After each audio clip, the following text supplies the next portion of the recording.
So trial and error in this question is that the investor has what?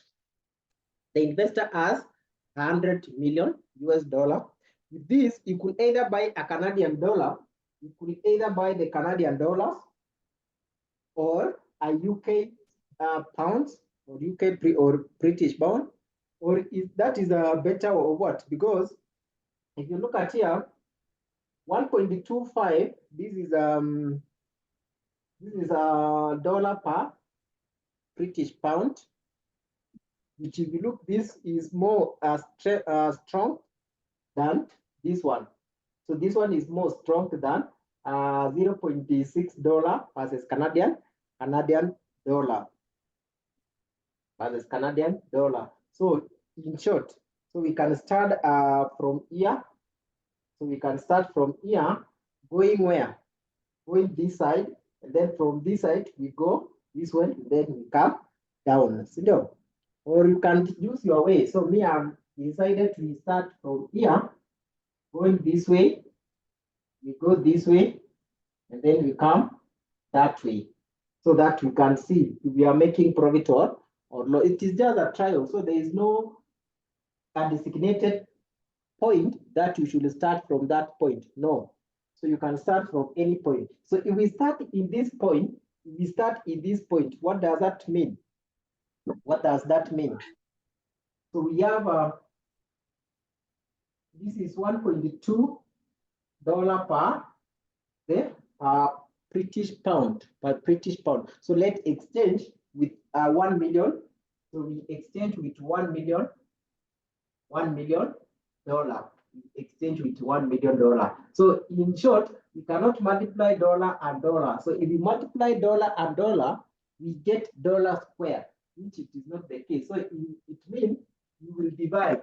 So it means you will divide by one British pound, divide by 1.25 dollars. So if you cancel this, you remain with British pound, which will be 1 we divide by 1.25, so we get 0.8. Get 0.8. This is British pounds. Get 0.8. That is British pound. Now we are at 0.3. We are now at this point. So from this point, we convert using. We have a Canadian dollar. We have Canadian dollar. See, Canadian dollar 2.5 in sterling or British pound. So what does that mean? So we will not multiply this and this, because if we multiply this and this, we get the British pound squared, which is not the case. So instead we will divide. So we'll say 0.8 as British pound times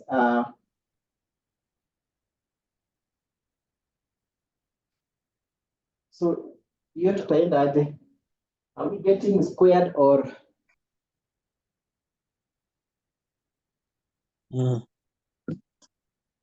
Squared. Is squared? Where is the part of squared? Cannot get squared. So it means goes. Is it really? It doesn't make sense. Will it make sense if you have a squared currency? So it means one sterling, one British pound equivalent to 1.25 Canadian dollar. What about 0.8 British pound? Will it come to square? So times 1.25 Canadian dollar, we divide by 1 British pound. You multiply this one. I could squared, it's not coming squared. So times 1.25. So this one I'm getting one, which is 1 million Canadian dollar. 1 million Canadian dollar. 1 million Canadian dollar at this point. So now we are here. So we have gotten one Canadian dollar at that point. 1 Canadian dollar at that point. Let's now tuteremuke chini. Tukiteremuka chini, we have $1 equivalent to 0.6 Canadian dollar. What about 1 Canadian? What about 1 Canadian dollar? So now, in this case, you divide. So it will be $1 times 1 Canadian dollar. We divide by 0.6 Canadian dollar. So Canadian side, we remain with dollar. So we remain with dollar. So we divide by 0.6. So it will give us 1.67 per dollar. Is it profit? Is it profit? So you compare this one with the original one. Original one is equal 1 million. Yes. So it means we predicted the correct one. We predicted the correct one. We can start with the other side so that you can check whether we are making a profit or a loss. You can even be converting. So if you start, let's start ile ni dollar, mahali kuna dollar. So let's start here, going down what we see. So if you start there, so that we see the other side, if we are making loss or making profit. Let's start with 1. So if you start with 1, we have $1 equivalent to 0.6 Canadian dollar. What about 1 million? What about $1 million, right? So it will be 0.6 Canadian dollar. We divide by 1. Divide by 1. So this one will give us 0.6 what? Canadian dollar. So you have Canadian dollar up at 0.6 Canadian dollar. You will not go this one because here there is no Canadian dollar here, right?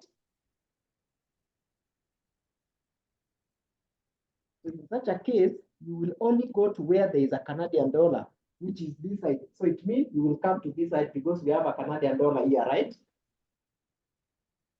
So 0.6 now you exchange at 2.5. So we have one Canadian dollar equivalent to 2.5 sterling pound. What about this one? What about 0.6 Canadian dollar? So we multiply by that, then we divide by 1 Canadian dollar.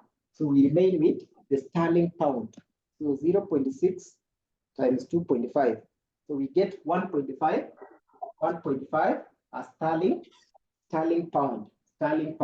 Then now here, the last one, we have 1 sterling pound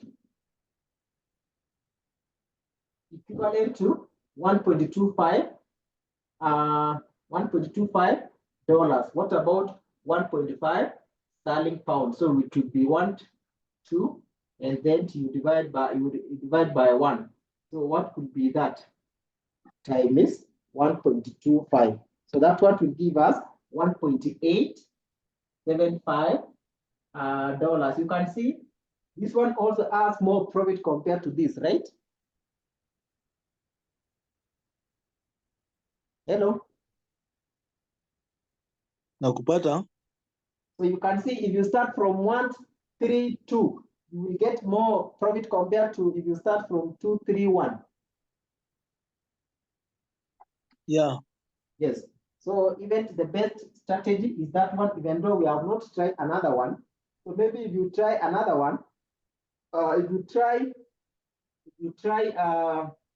this one, there is no dollar, so you cannot start from this side. So you can see, so the best strategy, because you will find where there is a dollar. So you will not start with 0.3 because here there is no dollar.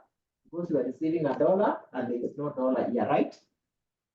So the best strategy now here is to go from 1, 3, and then 2 for you to get more profit. For you to get more profit. So ni kitu ngumu kweli ama ni kuangalia tu na macho? Utakuja for the first time. Hello? Yes. Hello? For the first time, lazima ionekane, lakini ukipractice inakuwa rahisi. Yeah, so make sure that you are practicing.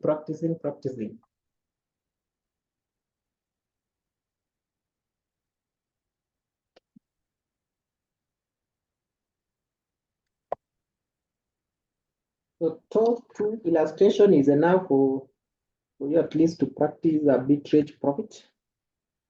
Angular. We can reduce that call option.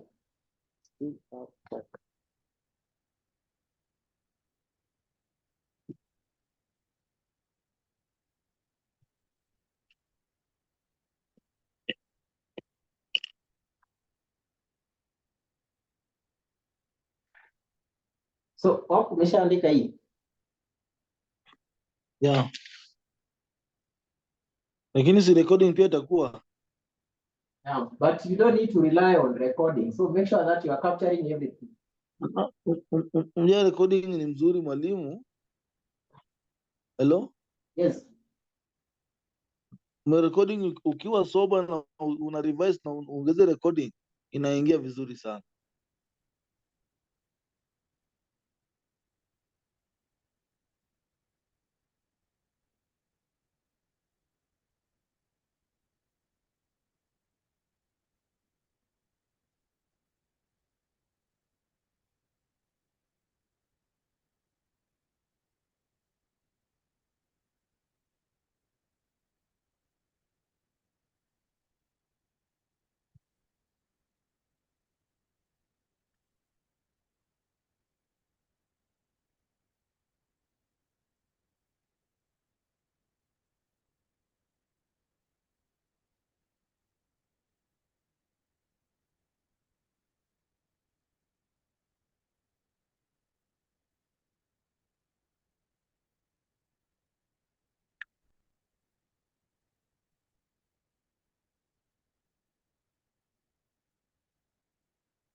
So you can have options.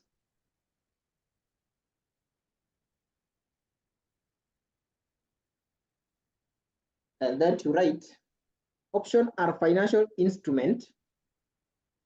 Are financial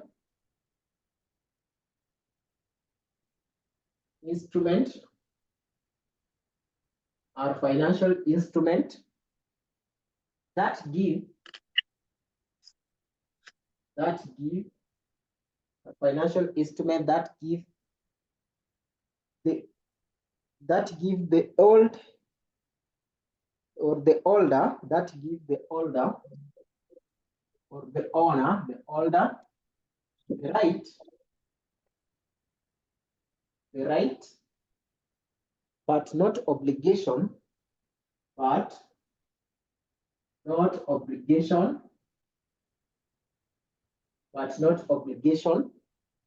to buy or sell, but not obligation to buy or sell a specific quantity of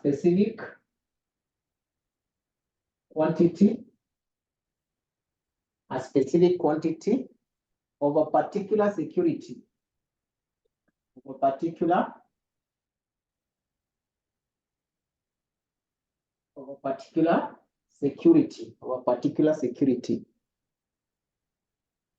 Then another point to say, there are two types.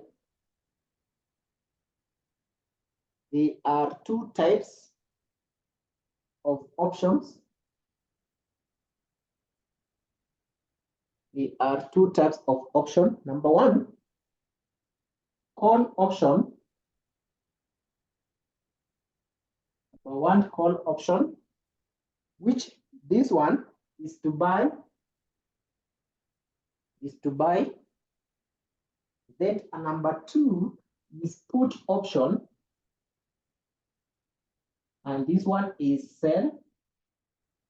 Put option, that one is sell. So when determining that one now, you have to use what is called the black choose options. or the black shoes model. So you have to apply the black shoes model. The black shoes model.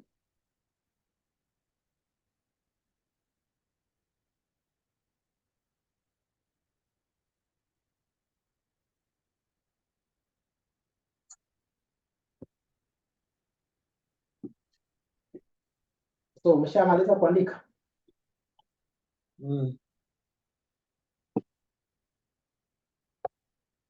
So let's have this black shoes formula.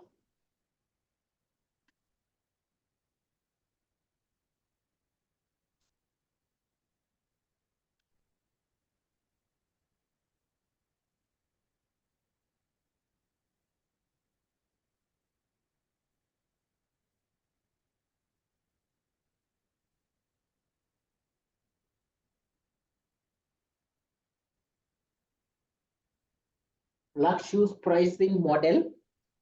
Black shoes pricing model, which will have the formula B1 equivalent to logarithms or log of P pricing divided by excise price plus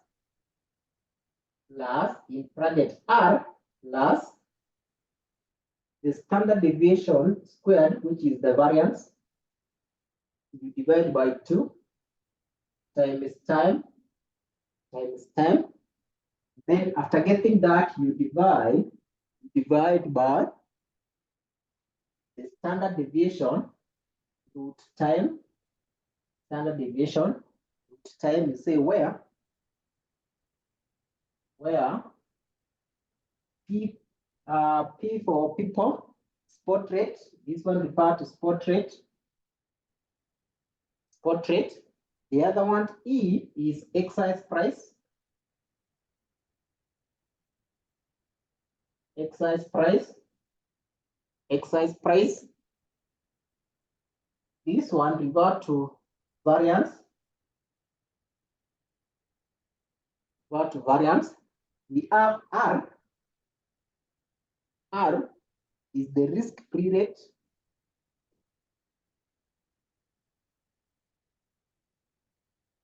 We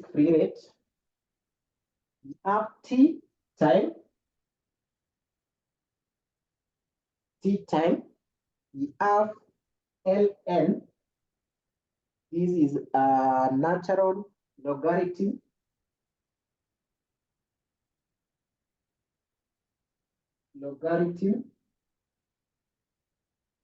Natural logarithm, which is L, which is that Ln equals to 2. Ln equals to 2. So do you have a past paper, November, December 2014?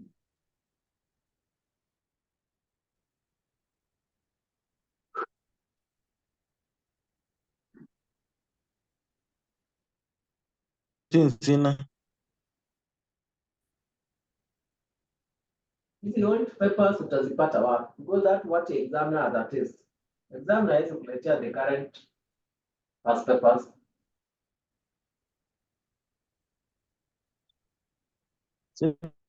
Nitumia hata nita photocopy, ukiniskania mimi nita photocopy tu. 2014 ndio sina, the 2015 to date niko nayo.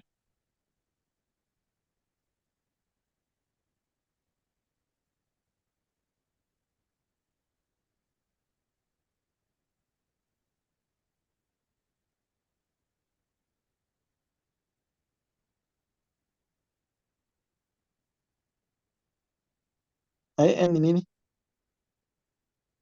Logarithm, natural logarithm.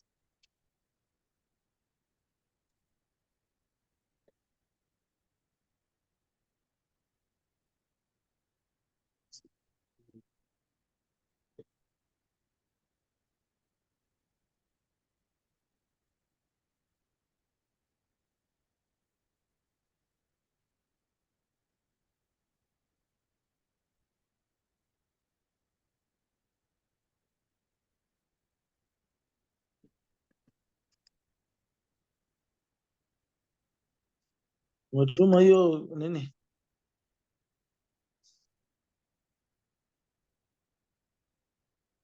Mwalimu, That is December 2014 question 5. And all this international finance in question 5 too.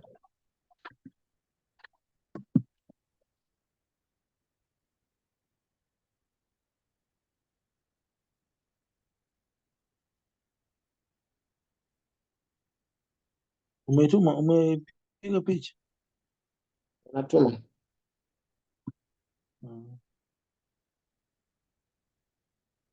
Na ulipata ile balance yangu nimekutumia? Nimeiona. Kesho nitumane? Nimesha print hata sijui utatuma saa ngapi. Let's by 6 hapo. Asubuhi. Asubuhi hata nipata kweli by 6. Hata asubuhi hata hawezi kuja. Juu asubuhi by nimesha print. Na print ndio iko hapa.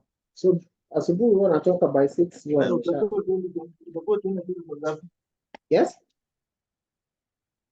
Saa ngapi apart from 6? So nasema 6 ya jioni, maybe evening. Around 6:30 hapo. Data isipatikani huko. Itakuwa tricky. 6 mpaka saa ngapi? Ya jioni. Asubuhi atakupata saa moja. Siwezi fika saa moja. Saa moja nakuwa nimetoka huko. So maybe by 6, around 6:20.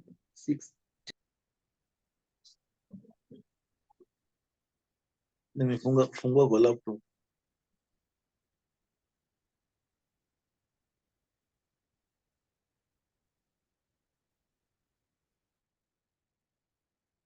So anakuambia a European call option trading at security exchange has an exercise price of 10.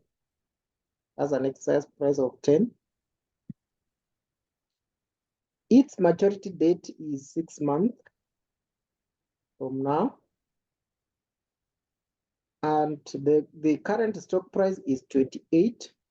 And the instantaneous variance of the return of the underlying asset is 0.5. The risk-free rate is 6%.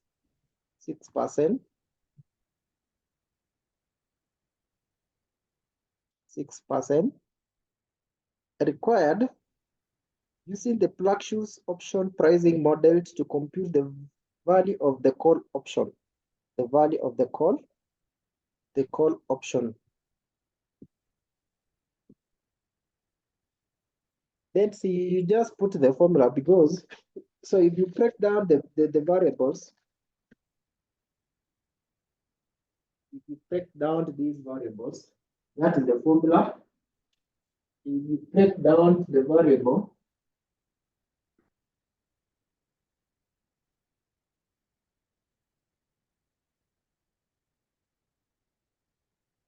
so we have P, our exercise price 28, the spot rate is 28, our exercise price, ametupia ngapi 10. And then R, we said R is time, 6 months, 6 times in what? That is 6 months from now. And remember 6 months, we have to adjust to 12 months. So we divide by 12. Then we have our variance, which is that variance square, 0.5. Then we have our risk-free rate. R equal risk-free. So this one is R, which is risk-free is 6%. And then T, which is time, is 6/12.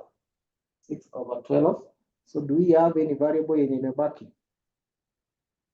We don't have. So once you have gotten that, then now log 2 of that is 28, you divide by 10 plus R, which is 0.60 plus, we have this squared, 0.5 divided by 2, multiply by time, which is 6, Maybe I can write on this side.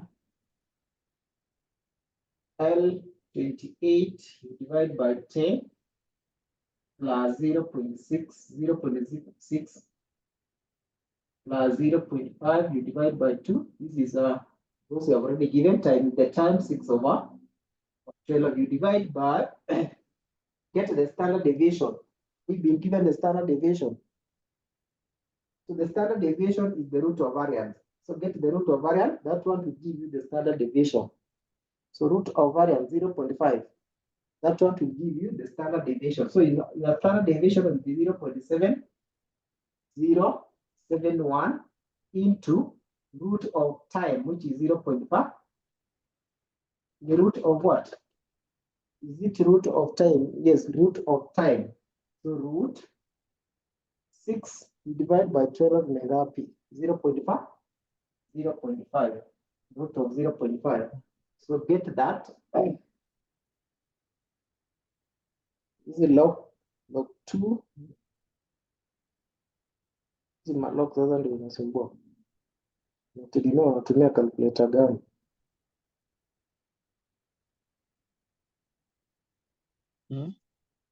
Hii sasa inategemea unatumia calculator gani. Hii ni shift. Hizo calculators zina vary.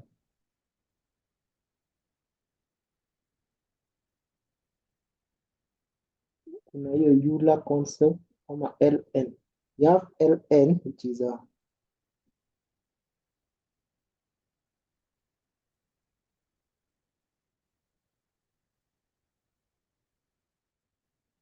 eight divided by 2 shift answer 16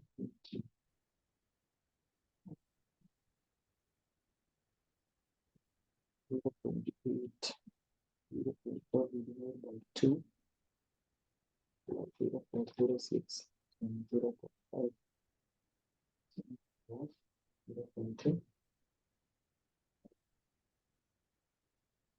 8 16. This is the division. 0.07 times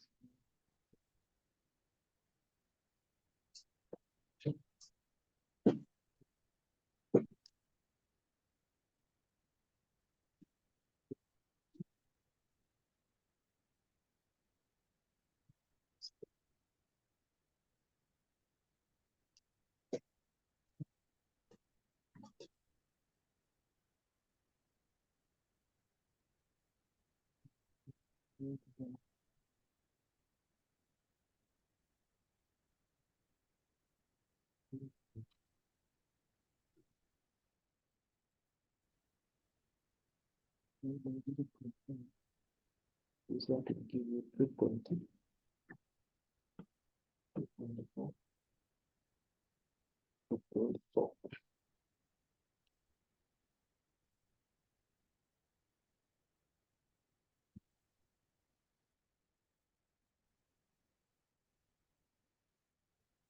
Your calculation tumepata ngapi?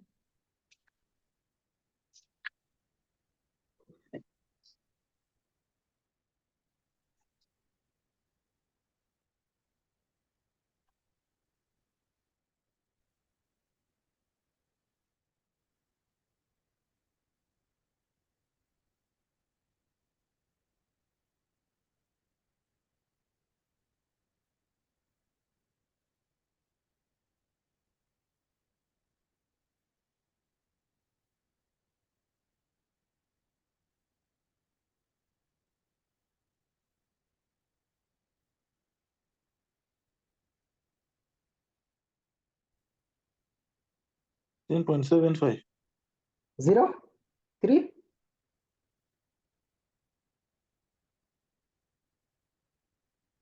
umepata 6.75. 6.75. Mimi nimepata 2.4. 16. Sisi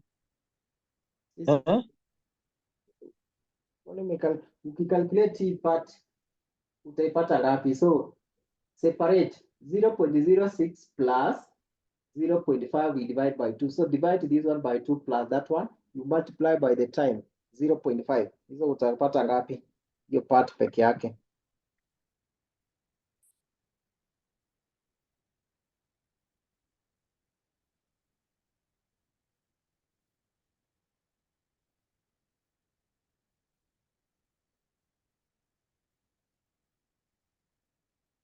Time was nini, si ndio? Yes?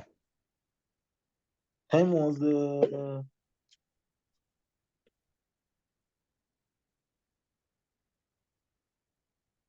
Time is 6 months. You divide by 12 because it's not a full year. 6/12. Yeah, That's the half.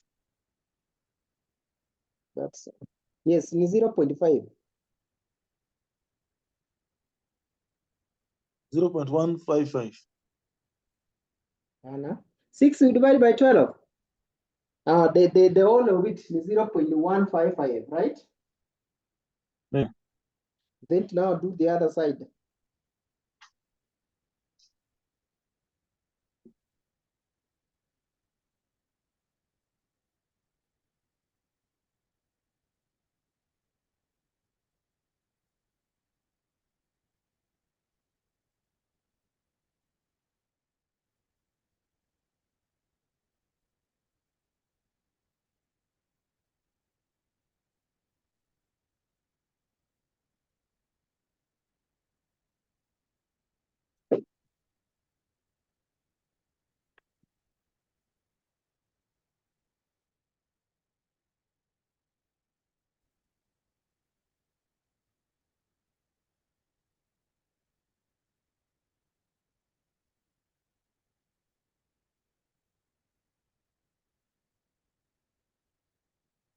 Is it?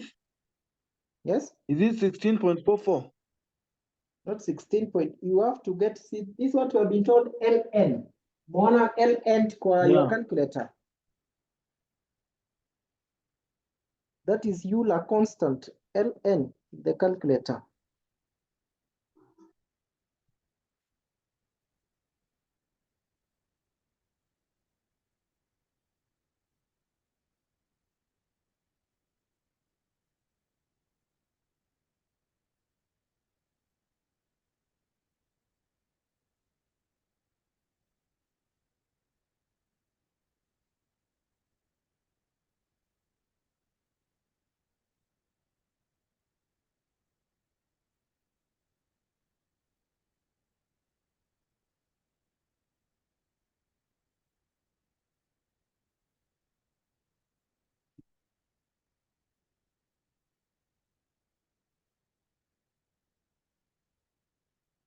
Mbona LN?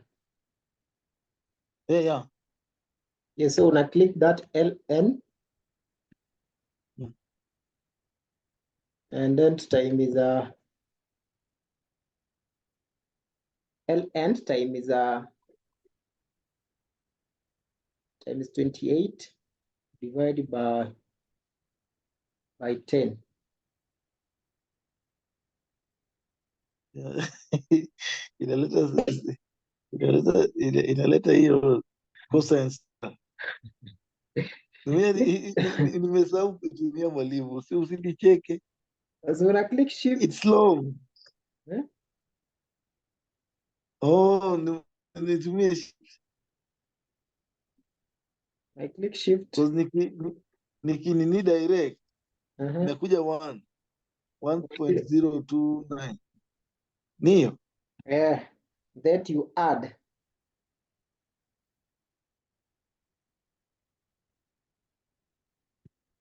You add 0.155.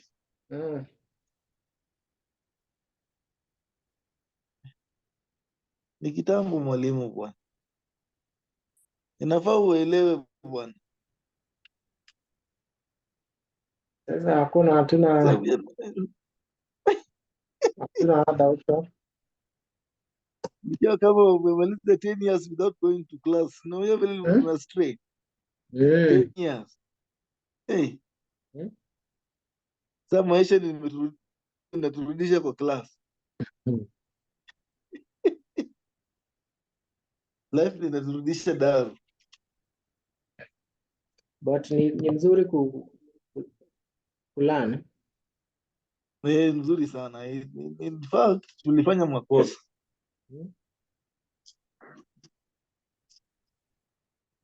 Hii kitu tulimaliza kitabu. Lakini tulikuwa reluctant.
So ukimaliza una divide na hiyo ingine.